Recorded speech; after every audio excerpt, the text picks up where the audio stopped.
لا حول ولا قوة إلا بالله العلي العظيم. أعوذ بالله من الشيطان اللعين الرجيم. بسم الله الرحمن الرحيم. رب اشرح لي صدري ويسر لي أمري واحلل عقدة من لساني يفقهوا قولي. واجب الاحترام سامعین کرام، محبان اہل بیت علیہ السلام، آج 22 ذی الحجہ اس عظیم ترین شخصیت کی شہادت کی تاریخ ہے جس کا نام تاریخ اسلام کے اوراق پر زرعی حروف میں لکھا ہوا ہے، اور وہ عظیم ترین شخصیت ہے حضرت میثم تمار کی شخصیت. حضرت میثم تمار کو ہم کیسے فراموش کر سکتے ہیں، ہم کیسے بھلا سکتے ہیں؟ یہ وہی تو میثم تمار ہیں جنہوں نے دار پہ چڑھ کر بھی علی ابن ابی طالب کا ذکر کیا تھا. تو یہ وہ عظیم ترین مجاہد اسلام ہیں جن کی قربانیوں کو فراموش نہیں کیا جا سکتا. تاریخ کی کتابوں میں تحریر کیا گیا ہے کہ حضرت میثم تمار کا تعلق عجم سے تھا، وہ اہل فارس تھے، اور ان کا مولائے کائنات حضرت علی ابن ابی طالب علیہ السلام سے وہی تعلق تھا جو حضرت سلمان فارسی کا حضرت محمد مصطفیٰ صلی اللہ علیہ وآلہ وسلم سے تھا. حضرت میثم تمار کے والد گرامی قدر کا نام یحییٰ تھا، اور آپ فارس کے رہنے والے تھے، اور جناب میثم تمار کی ولادت ایران اور عراق کے درمیان واقع مقام نہروان پر ہوئی تھی. حضرت میثم تمار کی زندگی کا بیشتر حصہ کوفے میں گزرا. حضرت میثم تمار کا شمار حضرت محمد مصطفیٰ صلی اللہ علیہ وسلم کے معزز اور محترم اصحاب میں ہوتا ہے، اور آپ کا شمار امیر المومنین حضرت علی ابن ابی طالب علیہ السلام کے اصحاب میں بھی ہوتا ہے. آپ اصحاب امام حسن اور اصحاب امام حسین میں بھی شامل ہیں. حضرت میثم تمار کی جب پہلی ملاقات امیر المومنین حضرت علی علیہ السلام سے ہوئی، وہ ملاقات بھی تاریخ کے یادگار واقعات میں سے ایک واقعہ ہے. تاریخ کہتی ہے کہ حضرت میثم تمار اور حضرت علی کا جو تعارف ہوا وہ اس زمانے میں ہوا جب امیر المومنین ظاہری خلافت کے سلسلے میں کوفہ تشریف لائے اور آپ کا دارالسلطنت کوفہ قرار پایا. اسی دوران آپ بردہ فروشوں کے ایک بازار سے گزر رہے تھے. کیا دیکھا کہ غلام کو فروخت کیا جا رہا ہے. امیر المومنین حضرت علی ٹھہر گئے، اور ٹھہرنے کے بعد اس غلام کو خریدا، اور خریدنے کے بعد کہا کہ میں تمہیں راہ خدا میں آزاد کرتا ہوں.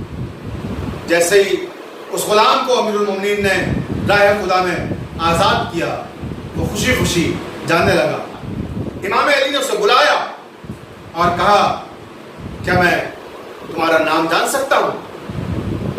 اس غلام نے کہا کہ میرا نام سالم بن یحییٰ ہے.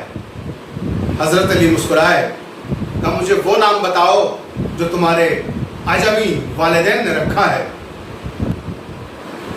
حضرت میثم تمار چونک گئے کہ یہ نام تو میرا کوئی نہیں جانتا کہ میرے عجمی والدین نے میرا نام کیا رکھا ہے. پھر یہ کون ہیں جنہیں میرا وہ نام بھی معلوم ہے جو کسی کو نہیں معلوم؟ تو سالم بن یحییٰ کہتے ہیں کہ کیا میں جان سکتا ہوں آپ کون ہیں؟ فرمایا تمہارے بارے میں مجھے میرے رسول حضرت محمد مصطفیٰ نے جب مجھے بتایا تھا تو تمہارا نام میثم بتایا تھا. تو حضرت میثم بن تمار کہتے ہیں یقیناً آپ کے رسول بھی سچے ہیں اور آپ بھی سچے ہیں، میرا نام میثم ہی ہے۔ فرمایا آج سے تم اپنے اسی نام کی طرف پلٹ آؤ جو تمہارے عجمی والدین نے رکھا تھا۔ امام علی نے میثم بن تمار کی دو کنیتیں رکھی، ایک ابو سالم اور ایک ابو صالح۔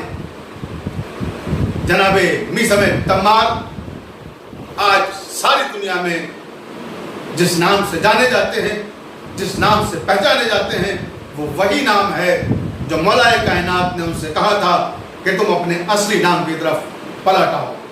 روایتوں میں ہے کہ حضرت میثم بن تمار امیر المومنین حضرت علی کے انتہائی قریب ترین اصحاب میں شامل تھے۔ امام علی نے حضرت میثم بن تمار کو علم تفسیر، علم حدیث اور معرفت کے اسرار و رموز اور بعض غیبی باتوں کا علم عطا فرمایا۔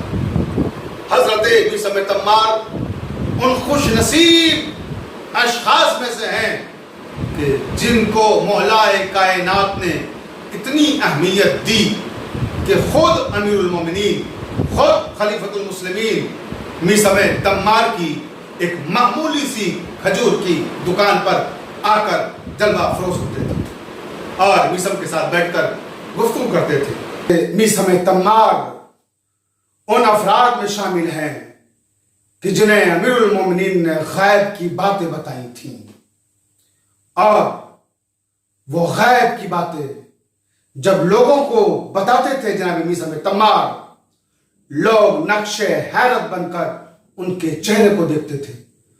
وہ کوفے کے بازار میں لوگوں کو بتاتے تھے کہ اے اہل کوفہ، ایک دن ایسا آئے گا جب کربلا کے میدان میں فرزند رسول حضرت امام حسین علیہ السلام کو قتل کر دیا جائے گا، اور یہ امت ان کی شہادت کے دل کو مبارک دن قرار دے گی۔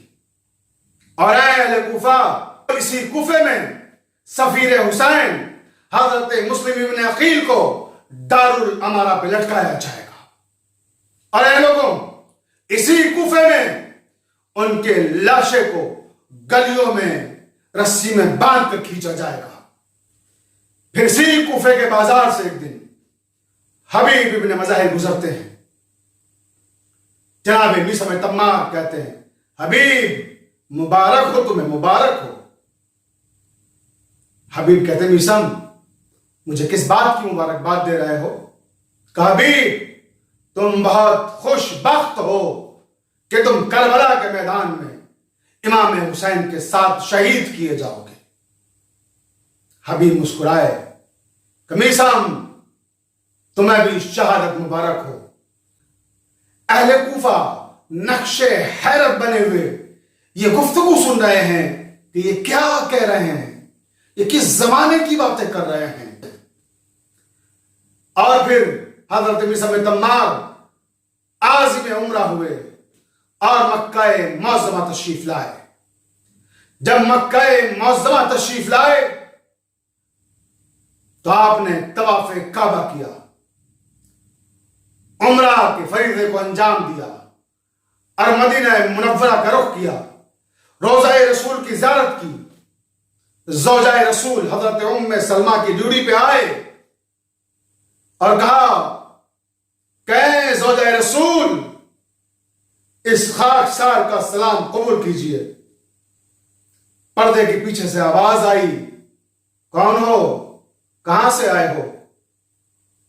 کہا کہ اے زوجہ رسول میں میثم بن تمار کوفے سے آیا ہوں۔ اچھا تم میثم ہو، تم پر نبی برحق حضرت محمد مصطفیٰ صلی اللہ علیہ وسلم اکثر سلام بھیجتے تھے اور مجھے وصیت کی تھی، مجھے نصیحت کی تھی، مجھے ہدایت کی تھی کہ جب کبھی تم سے ملاقات ہو تو میں رسول کا سلام تم تک پہنچاؤں۔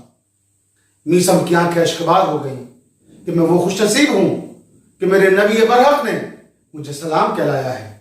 اس کے بعد فرمایا اے میثم میں نے رات کی تاریکیوں میں اکثر دیکھا ہے کہ رسول خدا صلی اللہ علیہ وآلہ وسلم امیر ممکنات مولائے کائنات حضرت علی ابن ابی طالب سے آپ کا ذکر کرتے تھے۔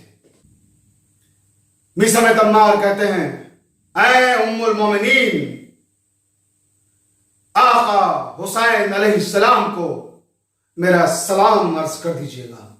میثم حسین نخلستان کے سفر پہ نکل چکے ہیں۔ ام المومنین سے ملاقات کر کے جناب میثم واپس کوفہ تشریف لاتے ہیں۔ کوفہ پہنچنے سے پہلے قادسیہ ایک منزل ہے، اس مقام پر ابن زیاد کے سپاہیوں نے میثم تمار کو گرفتار کر لیا اور گرفتار کر کے ابن زیاد کے سامنے پیش کیا۔ میثم تمار عبید اللہ ابن زیاد کے سامنے دربار میں کھڑے ہیں۔ ابن زیاد کہتا ہے میثم اگر تم اپنی جان کو بچانا چاہتے ہو تو علی ابن ابی طالب پر فب و شتم کرو، دشنام دو۔ میثم کہتے ہیں ناممکن ہے، میں ایسا نہیں کر سکتا، اگر ایسا نہیں کر سکتے تو ہم تمہیں قتل کر دیں گے۔ میثم مسکرائے، کہے ابن زیاد یہ تو مجھے پہلے ہی میرے مولا نے بتا دیا تھا کہ میثم تمہیں عبید اللہ ابن زیاد قتل کرے گا، میثم تمہاری زبان کاٹ دی جائے گی، میثم تمہیں سولی پہ لٹکایا جائے گا۔ کہا اچھا یہ تمہارے مولا نے تم سے کہا تھا تو ٹھیک ہے، ہم بھی تمہارے مولا کے قول کو جھوٹا ثابت کریں گے، نہ ہم تمہیں قتل کریں گے، نہ تمہاری زبان کاٹیں گے، نہ تمہیں سولی پر چڑھائیں گے۔ جلادوں کو آواز دی کہ جاؤ اسے زندان میں ڈال دو۔ میثم تمار کو زندان میں لے جایا گیا، اسی زندان میں جس میں 4000 سے زیادہ قیدی صرف اس جرم میں قید ہیں کہ وہ علی ابن ابی طالب سے محبت کرتے ہیں، وہ اہل بیت علیہ السلام کے وفادار ہیں۔ میثم بھی ان کے درمیان پہنچے، اور میثم جو ایک فصیح خطیب ہیں، ایک بلیغ خطیب ہیں، جن کی سخنوری بنی امیہ کے بادشاہوں کی نگاہوں میں کھٹکتی ہے۔ میثم زندان کے قیدیوں سے پہنچ کر خطاب کرتے ہیں اے اہل زندان، تم بڑے خوشبخت ہو، تم بڑے خوش نصیب ہو کہ تمہیں عشق علی کے جرم میں قید کیا گیا ہے۔ ظاہر نصیب کہ آج یہ سعادت مجھے بھی حاصل ہو رہی ہے کہ میں بھی تمہارے ساتھ عشق علی کے جرم میں قید کیا گیا ہوں۔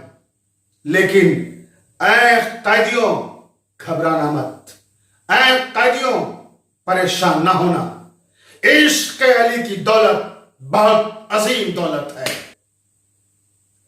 محبت علی کی دولت ان تکالیف سے بہت بلند ہے، لہذا علی کے عشق میں ہر مصیبت کو مسکرا کے برداشت کرنا، علی کے عشق میں کوئی بھی پریشانی آئے اس کا استقبال خندہ پیشانی سے کرنا۔ میثم تمار خطبہ دے چکے، مختار ثقفی آگے بڑھے کہ میثم زندان میں آنا مبارک ہو۔ میثم ابو عبیدہ ثقفی کی طرف دیکھتے ہیں کہ مختار تمہیں مبارک ہو کہ تم بہت جلد رہا ہونے والے ہو، کہ مختار آؤ بیٹھو میرے پاس۔ مختار میرے مولا امیر ممکنات مولائے کائنات حضرت علی نے مجھے بتایا ہے کہ جب تک تم 80,000 قاتلان امام حسین کو قتل نہیں کر دو گے تب تک تمہیں موت چھو بھی نہیں سکتی۔ مختار تمہیں موت نہیں چھو سکتی، مختار موت تمہارے نزدیک نہیں آ سکتی، مختار، موت تمہارے قریب سے گزر بھی نہیں سکتی جب تک تم 80,000 دشمنان اہل بیت کو قتل نہ کر دو، جب تک تم 80,000 دشمنان اہل بیت کو تہے تیغ نہ کر دو۔ اور پھر یہی ہوا کہ مختار کے لیے رہائی کا پروانہ آ گیا۔ ابن زیاد کو مختار کو فوری طور پر رہا کرنا پڑا، اور میثم تمار کے خطبوں سے زندان کا ماحول منقلب ہونے لگا، انقلاب کے آثار نمودار ہونے لگے۔ جیسے انقلاب کی لہر زندان میں آئی، زندان بان نے جا کے کہا کہ امیر، اگر میثم تمار کو قتل نہیں کیا گیا تو انقلاب عظیم برپا ہو جائے گا زندان میں، فوراً ان کو قتل کرو۔ ابن زیاد کہتا ہے کہ میثم تمار کو دربار میں پیش کیا جائے۔ میثم تمار کو ابن زیاد کے سامنے پیش کیا گیا کہ میثم، اب بھی تم علی ابن ابی طالب پر سب کو شتم کر کے اپنی جان کو بچا سکتے ہو۔ میثم تمار نے کہا نہیں، میں کوئی گستاخی نہیں کر سکتا امیر المومنین حضرت علی کی شان میں، مجھے موت قبول ہے، مگر میں اپنے مولا کی شان میں گستاخی نہیں کر سکتا۔ اگر میثم تمار چاہتے تو تقیہ اختیار کر سکتے تھے، وقتی طور پر برا بھلا کہتے اور اپنی جان بچا لیتے، لیکن نہیں، میثم تمار نے درس دیا کہ عشق علی میں مصلحت پسندی نہیں ہے، عشق علی میں کمپرومائز نہیں ہے، اور کہ میں موت کو قبول کر سکتا ہوں مگر اپنے مولا کی توہین نہیں کر سکتا۔ آخرکار ابن زیاد کو غصہ آیا کہ جاؤ اس کے ہاتھ کاٹ دو۔ میثم کے ہاتھ کاٹ دیے گئے اور عمر ابن حریث کے گھر کے سامنے اسی درخت پر لا کے لٹکا دیا گیا جس کے بارے میں امیر المومنین حضرت علی نے بتایا تھا کہ میثم تمہیں اس درخت پہ سولی دی جائے گی، اور میثم اس درخت کے نیچے آ کر ہمیشہ 2 رکعت شکرانے کی نماز پڑھتے تھے اور کہتے تھے اے درخت، تو وہی ہے نا جو مجھے شہادت سے ہمکنار کرے گا، تو وہی ہے نا جو مجھے عشق علی کی معراج کو لے کے جائے گا۔ اور پھر میثم نے کہا اے اہل کوفہ، آؤ میں تمہیں آج وہ اسرار بتاتا ہوں، میں تمہیں وہ راز بتاتا ہوں کہ جن سے تم اب تک ناواقف ہو۔ پھر تاریخ کہتی ہے کہ میثم نے اہل بیت علیہ السلام کے فضائل بیان کیے اور بنی امیہ کی حقیقتوں سے پردے اٹھائے۔ جیسے یہ خبر عمر ابن حریث نے ابن زیاد کو دی کہ اس کے پیر بھی کاٹ دو، پاؤں کاٹ دیے گئے، مگر میثم کے جذبے میں کوئی کمی نہ آئی۔ وہی فضائل اہل بیت کا ٹھاٹے مارتا ہوا سمندر میثم کے قلب سے باہر نکلتا رہا، میثم کے لبوں سے باہر نکلتا رہا۔ میثم فضائل اہل بیت بیان کرتے رہے اور اہل کوفہ سنتے رہے۔ پھر کہا سنو، آج میں تمہیں بتاتا ہوں کہ کون کس کی اولاد ہے، کس کا کون حقیقی باپ ہے۔ بس جیسے جملے ادا کیے دوڑتا ہوا عمر ابن حریث گیا اور کہا اے ابن زیاد، اب تمہاری ولدیت کے بارے میں گفتگو کرنے جا رہے ہیں میثم تمار، جلدی آؤ، زبان کاٹ دو میثم تمار کی تاکہ گفتگو یہی ختم ہو جائے۔ عبید اللہ ابن زیاد دوڑتا ہوا اس جگہ پر آیا جہاں میثم تمار سولی پہ لٹکے ہوئے تھے اور فضائل اہل بیت بیان کر رہے تھے، بنی امیہ کی حقیقتوں سے پردے اٹھا رہے تھے۔ ابن زیاد کہتا ہے تمہاری یہ جرات کہ تم حاکم وقت کے خلاف زبان درازی کرو۔ میثم کہتے ہیں کہ ابھی جرات کہاں دیکھی ہے، سن میرے مولا نے بتایا تھا کہ مجھے ایک پست قد فاحشہ عورت کا بیٹا قتل کرے گا، اور میرے نبی نے کہا ہے کہ علی سے وہی دشمنی رکھے گا جو غیر حلالی ہو۔ کیا تجھے اپنے غیر حلالی ہونے پر کوئی شک ہے؟ کیا میں بتاؤں تیرا اصلی باپ کون ہے؟ جیسے جملے کہے جلال کے عالم میں عبید اللہ ابن زیاد آگے بڑھا، میثم تمار کی زبان قطع کر دی۔ جیسے ہی میثم تمار کی زبان کاٹی گئی، میثم نے مسکرا کے کہا کہ میں نے نہیں کہا تھا کہ میرے مولا کا کہا ہوا سچ ہو کر رہے گا، اور آج میرے مولا نے جو کہا تھا وہ سچ ہو گیا کہ 3 دن کے بعد اس لعین ابن لعین نے حضرت میثم تمار پر حملہ کیا اور حضرت میثم تمار کی شہادت واقع ہو گئی۔ آج ہر صاحب منبر کے دہن میں میثم کی زبان ہے، اور جیسے کوئی آواز گونج رہی ہو کہ فراز دار سے میثم بیان دیتے ہیں، رہے گا ذکر علی ہم زبان دیتے ہیں، رہے گا ذکر علی ہم زبان دیتے ہیں۔